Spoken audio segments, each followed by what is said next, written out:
Gold, trusted gold buyers. మీరు తాకట్టు పెట్టిన బంగారాన్ని విడిపించి ఈ రోజు ఉన్న మార్కెట్ ధరకు కొనబడను. హాయ్ రాధిక, ఎలా ఉన్నావు? మీకేం కావాలి? ఇలా ఉన్న పడంగా అడిగేస్తే ఎలా? ఏం జయంతి చెప్పేనా? అనవసరంగా నిన్న రాత్రి నాకు తప్పుగా మెసేజ్ పంపించారు. ఎవరిని అడిగి పంపించారు?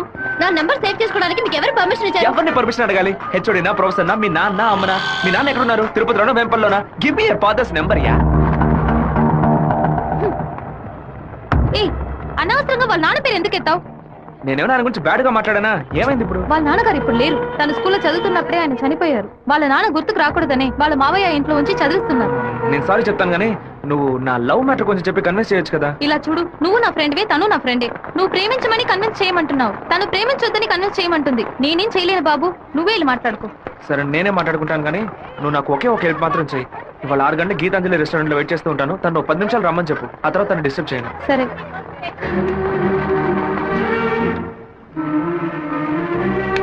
బావా, ఈ విషయాన్ని అయ్యగారికి చెప్పమంటావా చెప్పొద్దటావా? గుంట నక్క పనులు చేస్తే ఏదో చంపేస్తాను. ఒక కుటుంబంలో నాన్న హార్ష్ గా ఉంటే కొడుకు సాఫ్ట్ గా ఉంటాడు, కొడుకు హార్ష్ గా ఉంటే నాన్న సాఫ్ట్ గా ఉంటాడు. మీరిద్దరూ రప్పంటాం. మీ ఇద్దరి మధ్య నేను ఇరుక్కుని తిరగల్లో గోధుమ లాగా నలిగిపోతున్నాను. ఓ పంచే 7 కొండలు ఎక్కు. వెంకటేశ్వర స్వామి దర్శించుకో. కింద అంతా సరైపోద్ది. వీడే దోసి నా దోస్తాడు. వాడు పిలవగానే ఎందుకే నేను రెస్టారెంట్కి వెళ్ళాలి? వాడు లవ్ చేయమని ఎలా నీ వెంటపడి తిరుగుతున్నాడు, అదే విధంగా లవ్ చెయ్యొద్దని నువ్వు కూడా కొంచెం తిరగాలి. కొంచెం బుర్రకెక్కేలా చెప్తావా? ఎప్పుడు వద్దనే మాట మొహం మీద చెప్పినా అంత తేలిగ్గా వదిలిపెట్టరు. వాళ్ళకి అర్థమయ్యే విధంగా మన ప్రాబ్లం ని చెప్తే ఒప్పుకుంటారు. హే శివ, చిన్నప్పటి నుంచే మనకి తెలిసిన వాడే కదా, ఎందుకు భయపడుతున్నావు? ధైర్యంగా వెళ్ళు, క్లియర్ గా మాట్లాడు.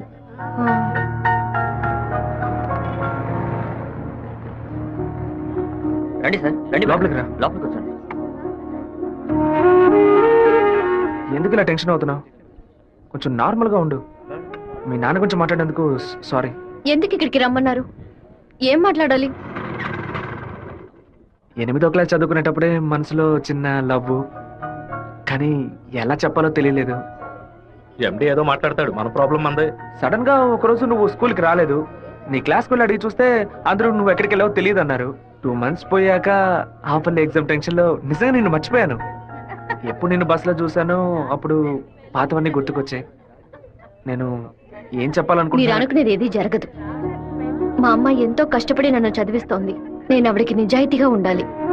ప్రేమ పేరుతో బైక్ లో తిరగటం, సినిమాలకు వెళ్ళడం, పార్క్ల చుట్టూ, రెస్టారెంట్ల చుట్టూ తిరగడం నాకు అస్సలు నచ్చదు. నేను అలాంటి అమ్మాయిని కాను. నెక్స్ట్ వీక్ మీట్ అవుదాం, సరేనా? Okay okay. నేను చెప్పింది మీకు అర్థమైంది అనుకుంటాను. సెట్ పూరి. దయచేసి నా బాధను అర్థం చేసుకోండి. ఇంకా హలో, నీకన్నా బుద్ధుందా? లోపల మనుషులుంటే ఎగేసుకొని తెరిచి పడి చూస్తున్నా. మామయ్య, అది నేను మామయ్య. మేడం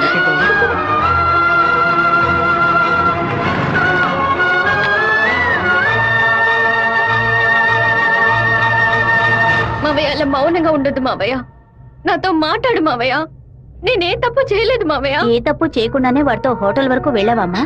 నన్ను నమ్ము అత్తయ్య, నాకు వాడికి ఎలాంటి పరిచయం లేదు. నువ్వు ఇక్కడ ఉన్నంత వరకు నీ ఇష్టం వచ్చినట్టు నడుచుకో, కానీ ఇక నుంచి నాతో మాత్రం మాట్లాడుకో.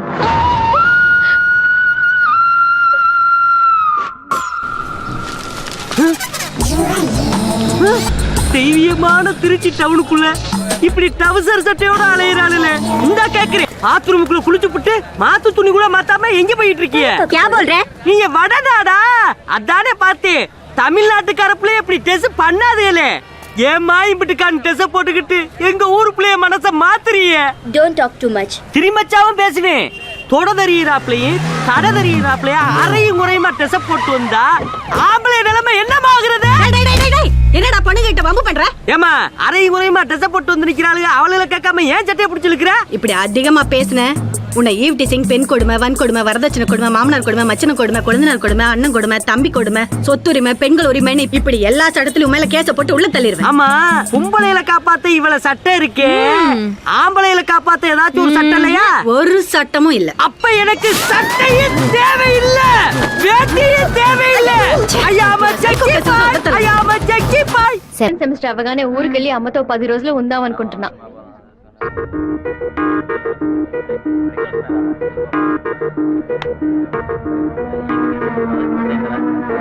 నీకు అసలు కనికరమే లేదా?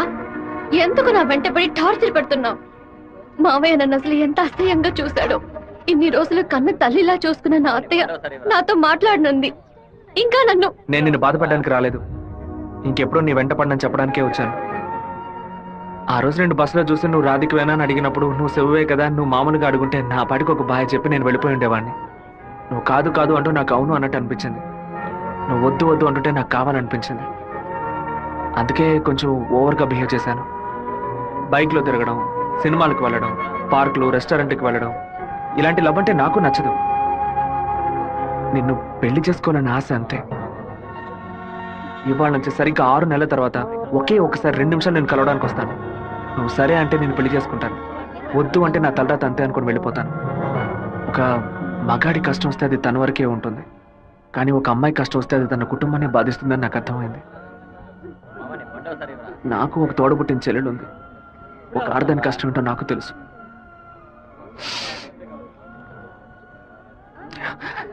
నిన్ను రెస్టారెంట్ కంపల్ చేసి పిలవడం నా తప్పే, క్షమించు. రాధిక, అమ్మా మీ నాన్నగారు పోయి ఈ రోజుతో 10 ఏళ్లు పూర్తయ్యాయి. కానీ ఈ 10 ఏళ్ళు 10 నిమిషాల్లా గడిచిపోయాయి.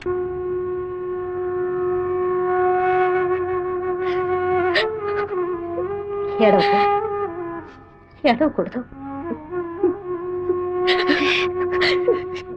ఎందుకమ్మా ఏడుస్తున్నా? నా కొడుకు చచ్చిపోయాడురా.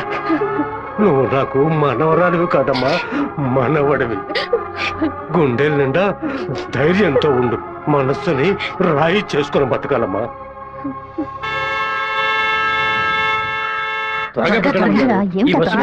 మళ్ళీ 1 బస్కి వెళ్ళాలి. దాన్ని ఆడ పెద్ద సమస్యగా ఏమిట్రా? ఆయన నన్నే చూస్తున్నట్టు ఇంత పిరికి వెద్దవి కనుక నీకెవడు పిల్లని ఇవ్వడం లేదు, అర్థమైందా? నాకేవు, నేను తీసుకొస్తాను, నువ్వు పద పద. అందరం కలిసి ఒకసారి మాట్లాడుకుందాం. అప్పుడు కూడా కుదరకపోతే తర్వాత చూసుకుందాం. గంగా ఏంటా నడక? పిల్లి నడుస్తుంది, కుక్క నడుస్తుంది, కొత్తగా నానాడ గురించి అడుగుతున్నారేంటి? సరే వాడి సంగతి అలా ఉంచు. ఆ సుబ్బారావు కూడా చేపల పులుసు పట్టుకుని అటు ఇటు తిరుగుతున్నాడే, వాడి సంగతి ఏంటి అంట? చేపల పులుసా? అయ్యో ఏవే, నువ్వు పెట్టే చేపల పులుసు వాసన నాకు తెలియదా? లేదా క్యారేజ్ లో తీసుకెళ్లేటప్పుడు చప్పుడు రాదా? మన శివకేనండి, ఎప్పుడైనా చేపల పులుసు పెడితే బస్సులో పంపిస్తాను. కొర్రమీను తలముక్కంటే వాడికి మహా ఇష్టం. నీకు అసలు బుర్రా బుద్ధి ఉందా అంట? ఆడు పాడికి దాన్ని అక్కడ పక్కన పెట్టి బస్సు తోడుకుంటూ ఉంటాడు. మన గిట్టనోడు ఎవడైనా ఆ పులుసులో ఏదైనా కలిపితే ఏం చేస్తావు? నాయనో, ఇందులో ఇన్ని మతలపులున్నాయా? భోంచేయి బావా, భోంచేయి. ఈ మండు టెండలో ఇంతసేపు వెయిట్ చేసి కష్టపడి భోజనం తీసుకొచ్చావు కదరా, నువ్వే ముందు తినాలి. ఎంత నువ్వు నన్ను కోపంలో చావు బాదిరా. భోజనం విషయంలో మాత్రం ఇంత బోళాగా ఉంటావు అనుకోలేదు. నీ ప్రేమకు అసలు ఎలలే లేకుండా పోయాయి. నీ ప్రేమకు నేను ఎప్పుడు బానిసగా ఉంటాను రా.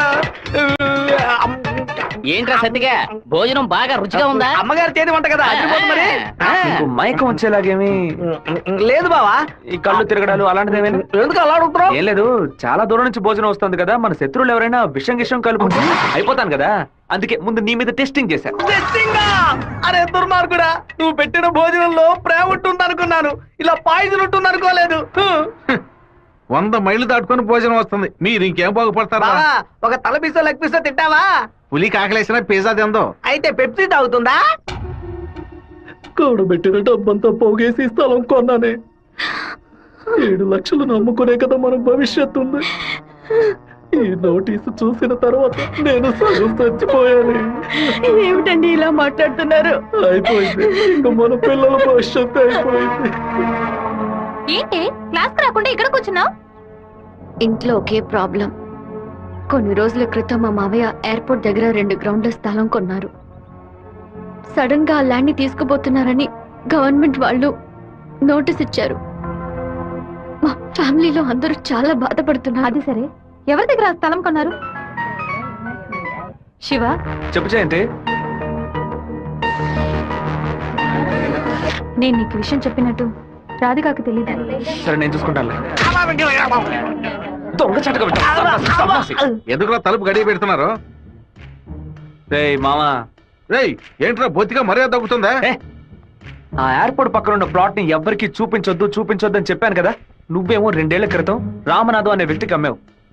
ఎయిర్పోర్ట్ అక్విజిషన్ నోటీస్ చూడగానే వాడు కుటుంబంతో పాటు ఊరేసుకుంటానని తాడుకొనడానికి వెళ్ళాడు. బాగుపడతావా? వాడు మాత్రం ఆ స్థలం కొన్నాడా? మొత్తం 160 మంది కొనుక్కున్నారా? వాళ్ళ గురించి నాకేం దిగులేదు.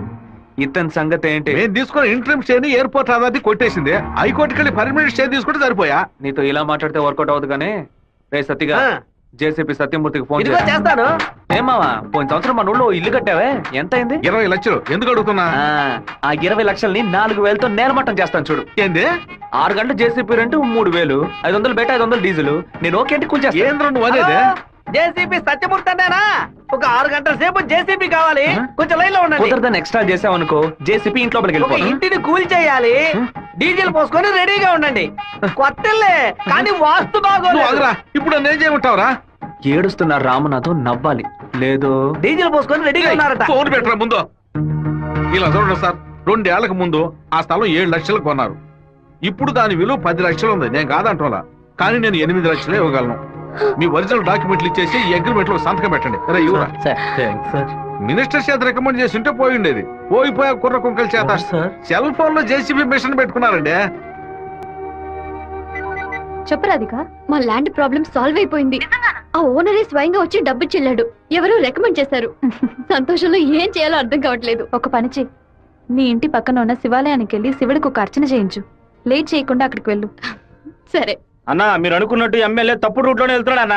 నదిలోంచి ఇసుక తీసే క్వారీ కాంట్రాక్ట్ ని ముద్దు కృష్ణ అనే బినామీ పేరుతో వీడే నడుపుతున్నాడు. రోజుకి 250 లోడ్లే తీయాలయ్యా, కానీ వీడు 450 లోడ్ల దాకా తీస్తున్నారు.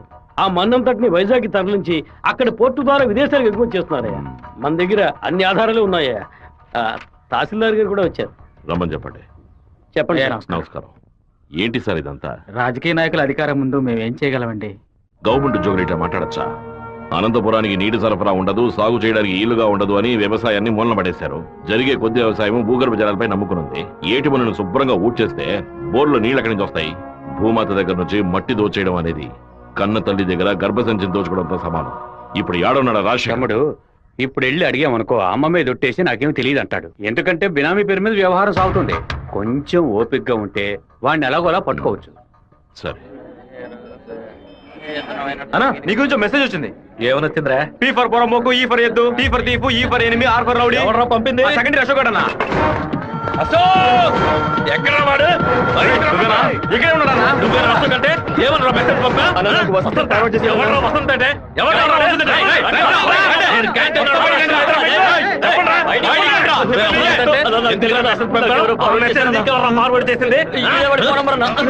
జయంతి, ఆ మెసేజ్ ని క్రియేట్ చేసింది నేనే. అందరి దగ్గర మొబైల్ చెక్ చేయండి. నిన్న క్యాంటీన్ లో పీటర్ మంజుని ర్యాగింగ్ చేశాడు కదా, ఆ కోపంలో మంజుకి మెసేజ్ పంపించాను.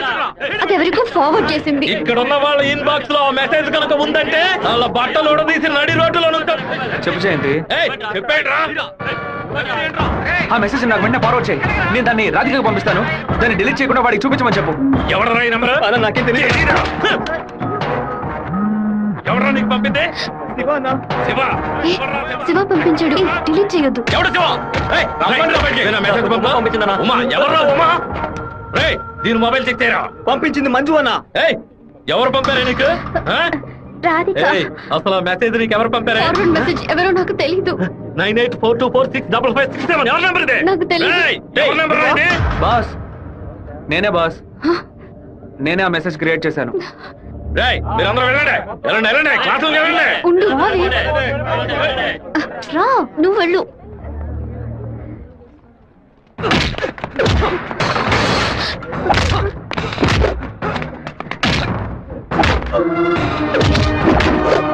నేను వెళ్ళి నిజం చెప్పేస్తాను. వదులు.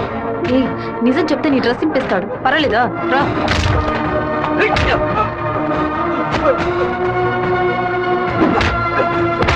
పీటర్, ఆగు ఆగు.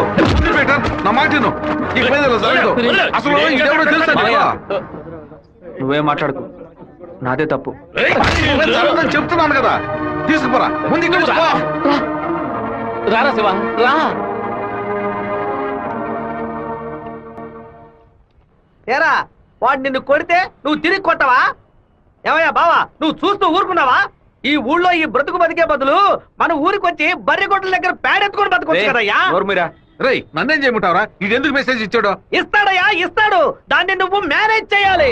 అట్లా చేయకుండా వదిలేరా. రే పంది, నువ్వు చూస్తూ ఊరుకున్నావా? ఊరుకోరా. లేదంటారా నీకు? ఊరుకోరా. పీకానంటే వదిలేయమంటే వదిలేస్తాను అనుకున్నావా? ఏం చేయాలో నాకు తెలుసురా. అయ్యగారికి ఇప్పుడే ఫోన్ చేసి చెప్తాను.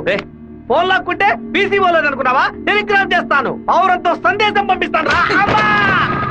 విషయం బయటికి తెలిస్తే ఆ అమ్మాయికి ఏమవుతుందని భయపడి నేను మూసుకొని వచ్చాను. నువ్వేమో దగ్గరెచ్చిపోతున్నావు. చంపేస్తాను. చంపరా, చంపే. నేను ఈ తిరుపతి వదిలి వెళ్లేలోపు వాడు గొంతు పిసికి చంపకపోతే నా పేరు సత్యబాబే కాదు, ఇదే నా శపథం. ఏంటి సార్ ఇది? ఆ పంతులు స్ట్రైట్ గా కమిషనర్ కే కంప్లైంట్ ఇచ్చాడు. లేపెత్తాను సార్ వాడిని. నా మాట విని నువ్వు లొంగిపో. అప్పుడే ఈ టేబుల్ మీద ఉన్న నీ కేసు ఫైలు ఆ షెల్ఫ్ కి వెళుతుంది. వారంలో నువ్వు బెయిల్ మీద బయటికి రావచ్చు, లేకపోతే కమిషనర్ నీకు స్పాట్ పెడతాడు. సరే బొక్కలతో ఏంటన్నా? And for more videos, Please subscribe to iDream. Please subscribe to iDream. Please subscribe iDream. And please subscribe to iDream. For more videos, subscribe to iDream. please like, share and subscribe to the channel. Congratulations, iDream. Subscribe to iDream. Subscribe to iDream. So subscribe to iDream Media. iDream ki iDream team andarki huge congratulations. Please subscribe iDream Media. Please subscribe to iDream. Subscribe iDream. Please subscribe to iDream. iDream అంటే నా కళల channel subscribe చేసుకున్న నోరు తిరుగుతలేదు. మీరైతే గంట గుర్తు కొట్టు. For more such videos, please subscribe to iDream. Subscribe to iDream. Please subscribe to iDream. Please subscribe iDream Media. Please do subscribe to iDream. Please subscribe to iDream Media. For best entertainment and information, please subscribe iDream. And don't forget to subscribe to iDream.